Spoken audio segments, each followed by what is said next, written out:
होश में आओ, होश में आओ। गहलोत सरकार होश में आओ, होश में आओ, होश में आओ। अकलियत के विधायक मुर्दाबाद, मुर्दाबाद, मुर्दाबाद, ना निकम्मे मुर्दाबाद, मुर्दाबाद, मुर्दाबाद, ना नमूने मुर्दाबाद, मुर्दाबाद, मुर्दाबाद, अशोक गहलोत मुर्दाबाद, मुर्दाबाद, मुर्दाबाद, अशोक गहलोत मुर्दाबाद, मुर्दाबाद, मुर्दाबाद, साले मोहम्मद मुर्दाबाद, मुर्दाबाद, मुर्दाबाद, साले मोहम्मद मुर्दाबाद, मुर्दाबाद, मुर्दाबाद, साले मोहम्मद मुर्दाबाद, मुर्दाबाद, मुर्दाबाद, अकलियत का विधायक मुर्दाबाद, मुर्दाबाद, मुर्दाबाद। अखिल राजस्थान राजीव गांधी पैरा टीचर्स, मदरसा पैरा टीचर्स और शिक्षा कर्मी संयुक्त संघर्ष समिति लगातार धरने पर है। दांडी मार्च भी असफल रहा। दांडी मार्च का एक वादा भी किया गया सरकार की तरफ से, लेकिन वो दांडी मार्च भी पूर्णतः असफल रहा। इनकी तरफ से सफल था, लेकिन सरकार ने लॉलीपॉप दी, कलेक्टर से बात करवाई। जानते हैं क्या कुछ अभी तक अपडेट है? क्या अपडेट है सर अभी तक? क्या कुछ वार्ता हुई? नहीं, वार्ता अभी हमारी किसी से नहीं हुई है और ओएसडी स्तर से हमारे पास प्रस्ताव आ रहे हैं कि ओएसडी साहब से बात हो जाए। हम नहीं चाहते कि ओएसडी साहब से बात हो। और दूसरी बात यह कि बात अब करने का मतलब भी नहीं है। हमें काम चाहिए, परिणाम चाहिए। हमारा मकसद वार्ता करना नहीं है, बातचीत करना नहीं है। अगर सरकार चाहती है कि वार्ता करें तो सक्षम जो सीएम साहब हैं वो ही वार्ता करें, क्योंकि इससे पहले हम बहुत सारी वार्ताएं कर चुके हैं, बहुत सारे समझौते, 3 बार हम समझौते कर चुके हैं। हमारा लेटेस्ट समझौता जिला कलेक्टर डूंगरपुर के माध्यम से हुआ था, ओएसडी साहब जो देवाराम जी थे उनके माध्यम से। लेकिन फिर भी वार्ता के दरवाजे खुले हैं। सरकार चाहे यहाँ आकर के वार्ता कर सकती है, अपने ओएसडी को भेजे, किसी को भी भेजे। अंतिम परिणाम आवश्यक है। हमारे तीनों cadre Rajiv Gandhi para teacher, शिक्षाकर्मी और मदरसा पैरा टीचर का नियमितीकरण हमारा महत्वपूर्ण बिंदु है और इस बिंदु से नीचे हमें कुछ भी स्वीकार्य नहीं है। जिस भर्ती के नाम में राजीव गांधी का नाम लिखा हुआ है, कांग्रेस की सरकार कहती है कि मुस्लिम वर्गों की हिमायती सरकार है। जो गहलोत सरकार ने खुद ने जिनकी नियुक्ति की थी शिक्षक कर्मियों की, वो भी आज आपकी बात को पूर्ण तरीके से नहीं मान रहे। इतने वर्ष हो गए सरकार को बने हुए। बड़ी दुख की बात है कि राजीव गांधी साहब के नाम से जो लोग लगे जी, वो दर दर की ठोकरें खा रहे हैं। और आपको पता होगा कि स्कूल में या गांव में इनको राजीव गांधी वाला कहते हैं। कौन से मास्टर साहब? राजीव गांधी वाले मास्टर साहब। तो इनके तो वालिद का नाम भी हट गया, राजीव गांधी हो गया। फिर भी राजीव गांधी के नाम पे जो पॉलिटिक्स करते हैं, राजीव गांधी के नाम पे जो राजनीति करते हैं, उनको कहीं ना कहीं राजीव गांधी का नाम बदनाम करने में शायद कोई इंटरेस्ट होगा, वरना तो इन लोगों को कभी का नियमित कर देना चाहिए था। ये 2002 से लगे हुए लोग हैं, 99 से 2002 के बीच ये लगे। और शिक्षाकर्मी है वो 1987 के आसपास के अभी भी। उनकी तो रिटायरमेंट के टाइम आ गया होगा। कुछ हो गए, हो चुके हैं, कुछ हो चुके हैं। राजीव गांधी पैरा टीचर भी कुछ हो चुके हैं और मदरसा पैरा टीचर भी रिटायर हो चुके हैं। शिक्षाकर्मी, राजीव गांधी पैरा टीचर, मदरसा पैरा टीचर, ये जब घर जाते हैं तो आपको पता है क्या ले जाते हैं जी? ये सिर्फ फूलों की वो मालाएं, पंखुड़ियाँ ले जाते हैं जो शाम को मुरझा जाती हैं। इसके अलावा इनके पास कुछ नहीं होता है। न इनको पीएल दे हैं, न इनको मेडिकल मिलती हैं। क्यों नहीं मिलती हैं? जबकि काम इनका देखेंगे आप, बीएलओ का काम ये करते हैं, चुनाव का काम ये करते हैं, मेडिकल का काम ये करते हैं। कोरोना में ड्यूटी इन्होंने की और कोरोना से ये मदरसा para teacher, Rajiv Gandhi para teacher और शिक्षा कर्मियों की मृत्यु भी हुई है। सरकार ने कोई 11 मदरसा पैरा टीचर की मृत्यु कोरोना से हुई है ड्यूटी करते हुए। सरकार ने कोई कुछ नहीं दिया।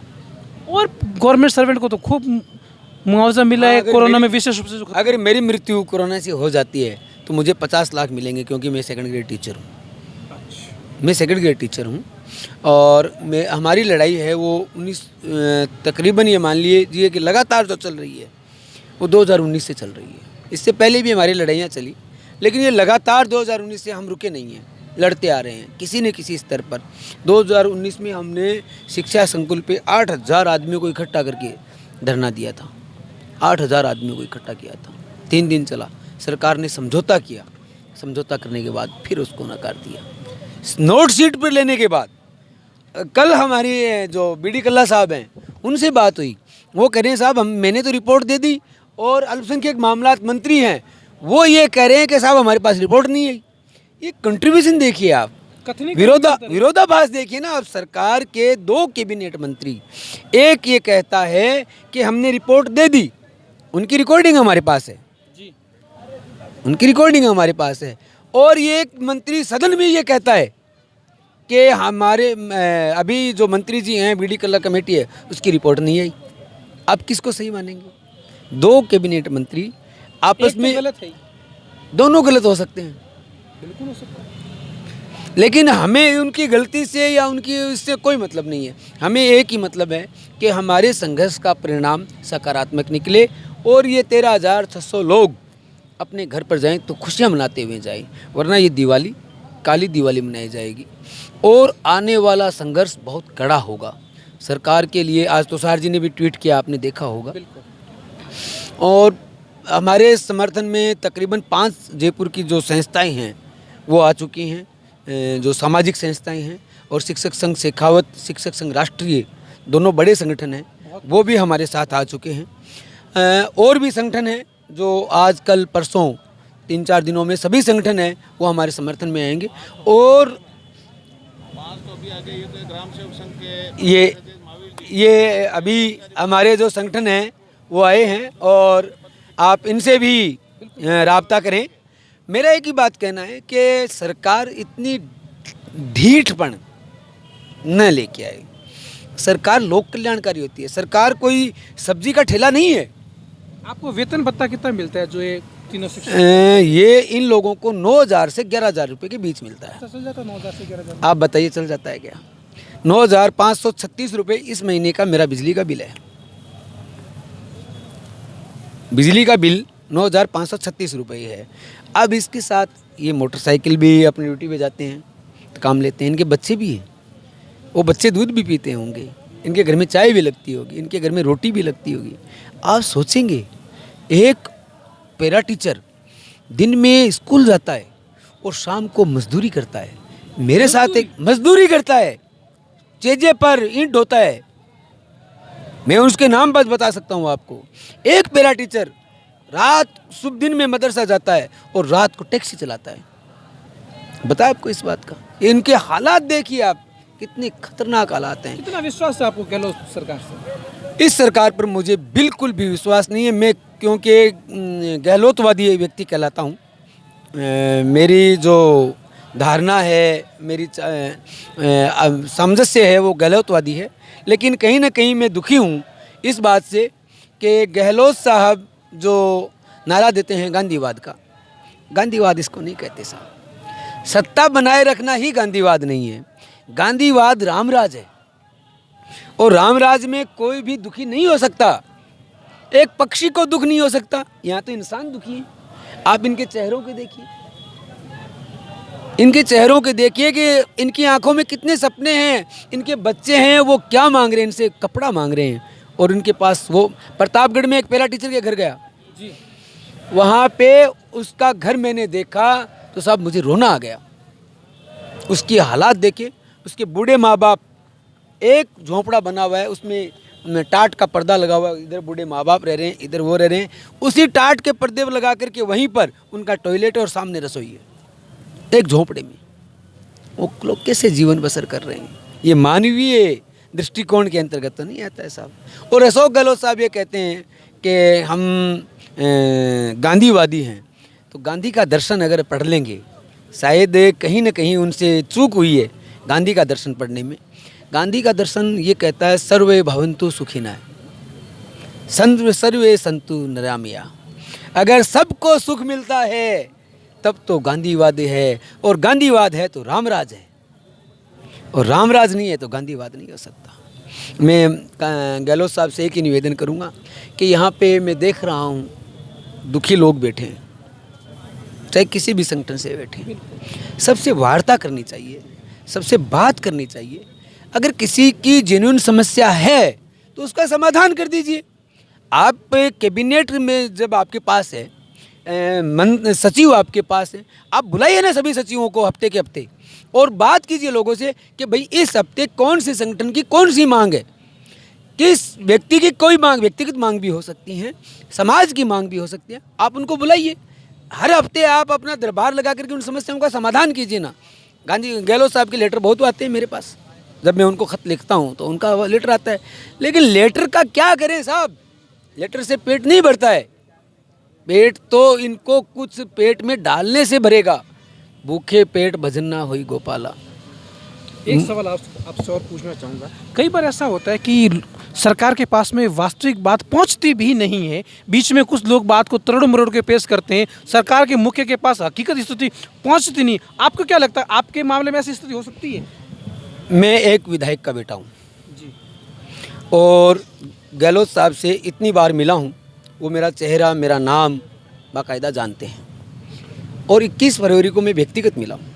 व्यक्तिगत मिले? इससे पहले भी मिला हूँ, लेकिन इस मसले में 21 फरवरी को जब एक आदेश उन्होंने उर्दू से मुताबिक निकाला था जी, तो मैं उनसे मिला हूँ और मैंने उनको साफ कहा भी था। क्या था आदेश में? जो स्टाफिंग पैटर्न का आदेश था एलिमेंट्री में, वो आदेश उन्होंने दिया था। 19 जनवरी का आदेश 21 फरवरी को दिया था। मैंने उनसे कहा था कि साहब 30 सितंबर की डेट हमारी डेडलाइन है, हम आपके पास आएंगे। 30 सितंबर को हम आए, हमें गिरफ्तार करके शहर से बाहर फेंका गया। क्या लगता है गांधीवादी तरीका था वो? नहीं, ये तो नहीं था, बिल्कुल नहीं था। और जो डूंगरपुर में हमारे साथ हुआ, वो चंगेजी जो सिस्टम था, तातारी जो सिस्टम था, तैमूरी जो सिस्टम था, वो सिस्टम अपनाएगा। बर्बर दमनकारी कार्य किया गया जिला कलेक्टर और एसपी डूंगरपुर के द्वारा। 6 थानों की पुलिस के द्वारा हमारी महिलाओं और पुरुषों को घेरा गया। आप पर दबाव तो उदयपुर से भी बन गया होगा? दबाव तो हम झेल लेते हैं, दबाव नहीं, दमन जो है वो घृणित कार्य है। और ऐसा घृणित कार्य शिक्षकों के साथ, जो बच्चों को न्याय का और सबके साथ समान भाव रखने का जो पाठ पढ़ाते हैं, दांडी मार्च करते हुए शांतिपूर्वक हमारे राजस्थान की ज़मीन पर हमें चलने से रोका गया। हमारे राजस्थान की ज़मीन पर हमें चलने से रोका गया कि आप पैदल नहीं चल सकते। मौलिक अधिकारों का नहीं साहब, मानवीय मूल्यों का अधिकार हनन है। मौलिक अधिकार तो संवैधानिक हैं, उससे पहले मानवीय मूल्य हैं। मानवीय मूल्यों को कर्क रेखा की उस तीक्ष्ण गर्मी में, उस कर्क रेखा पे अगर आप गए हैं कभी, बांसवाड़ा की लाइन पार की है, तो वहाँ जो गर्मी पड़ती है वो असहनीय गर्मी है। और वहाँ पर हमें घेर कर रोका गया खजूरी में। बहुत ही बर्बरतापूर्ण कार्य था। हम हो सकता है कि आने वाले समय में हमारे संबंध मधुर हो जाएं, लेकिन इस बात को भूल नहीं सकते, कभी भी नहीं भूल सकते। दर्द रहेगा, ये दर्द टीस बन करके रहेगा।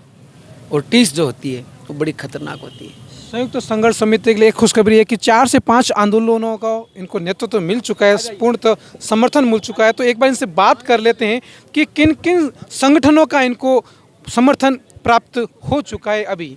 सर, कौन सी है सर आप? अखिल राजस्थान राज्य कर्मचारी संयुक्त महासंघ का संघर्ष संयोजक महावीर शर्मा हूँ जी।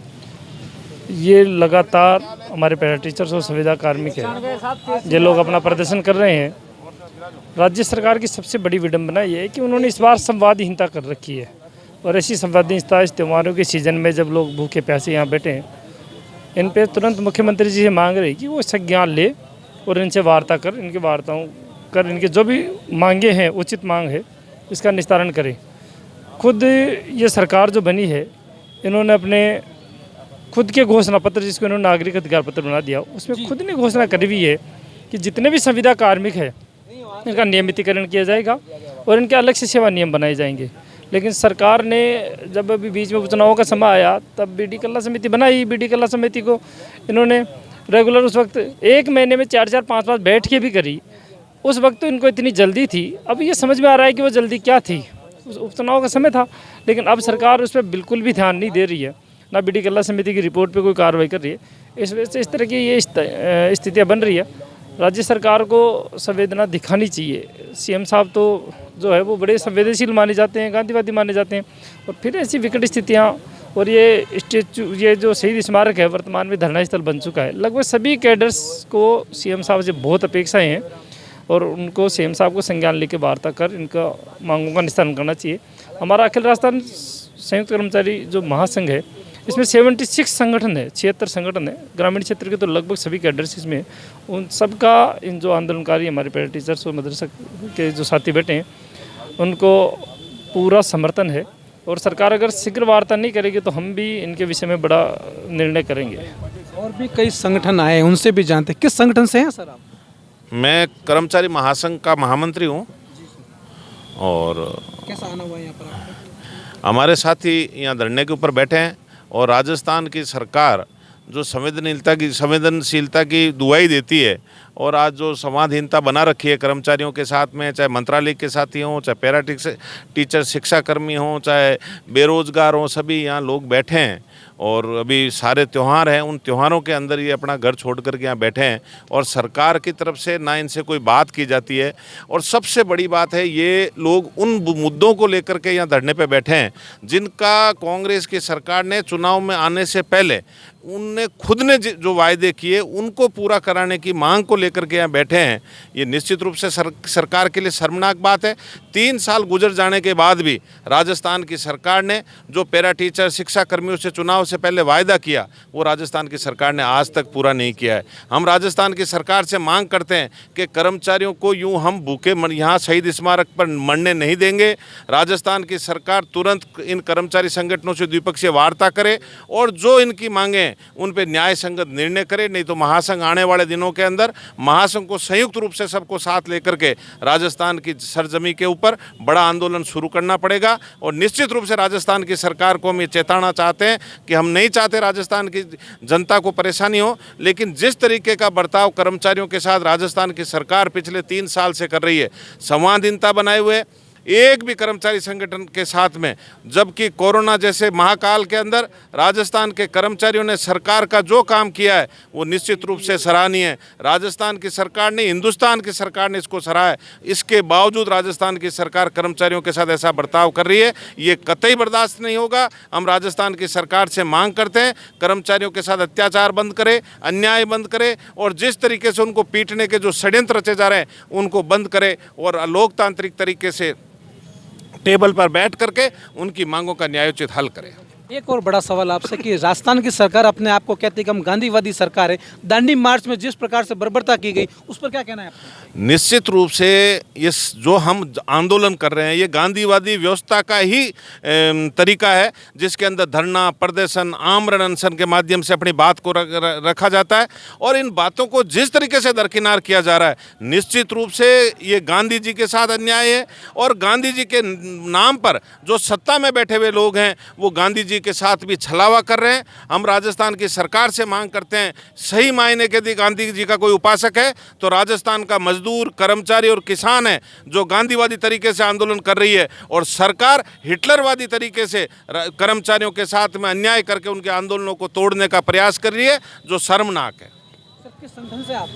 मैं राजस्थान पशु चिकित्सा कर्मचारी संघ का प्रदेश महामंत्री अर्जुन शर्मा। जिस प्रकार की राजनीति यहाँ हो रही है, एक प्रकार सरकार वादा भी करती है, लिखित समझौते भी होते हैं, चुनाव से पहले चुनावी वादे भी होते हैं, उसके बाद में भी सरकार ये बात मानती भी नहीं है। सरकार सही मायने में बेशर्म हो गई है जी। कई वर्षों से ऐसी मान्यता है कि प्रदेश के मुख्यमंत्री गहलोत जी गांधीवाद के प्रतीक माने जाते हैं, लेकिन अब की बार उन्होंने गांधीवाद को तार तार किया। चाहे कर्मचारी हो, चाहे श्रमिक हो, चाहे मजदूर हो, निश्चित रूप से इस गांधीवादी मुख्यमंत्री के राज में बहुत दुखी है, बहुत पीड़ा है। संवाद नहीं हो, सबसे बड़ी बात है मांग मंजूर करना नहीं करना, वो बात की बात है, लेकिन बात नहीं करे, ये शायद गांधी जी का दर्शन नहीं था। गांधी जी ने स्वराज की या रामराज की ऐसी कल्पना भी नहीं की थी कि सरकार बात नहीं सुनेंगी, संवाद नहीं होगा। निश्चित रूप से बहुत निंदनीय है। और यदि वाकई इस प्रकार का चलता रहा बर्ताव कर्मचारी मजदूरों के साथ में, तो निश्चित रूप से राजस्थान में मजदूर, कर्मचारी, श्रमिक एक बहुत बड़े आंदोलन की ओर जाएगा, जिसको सरकार संभाल नहीं पाएगी। राजस्थान राजीव गांधी पैरा टीचर्स, मदरसा पैरा टीचर्स, शिक्षा कर्मी, इनके लिए एक बहुत खुशी की बात है कि 5 संगठनों का इनको समर्थन मिल चुका है। बहुत जल्द हमें आशा है कि सरकार इनसे वार्ता भी करेगी। मैं कुलदीप चारण, महेश तेगड़ा के साथ में खास राजस्थान शहीद स्मारक, जयपुर।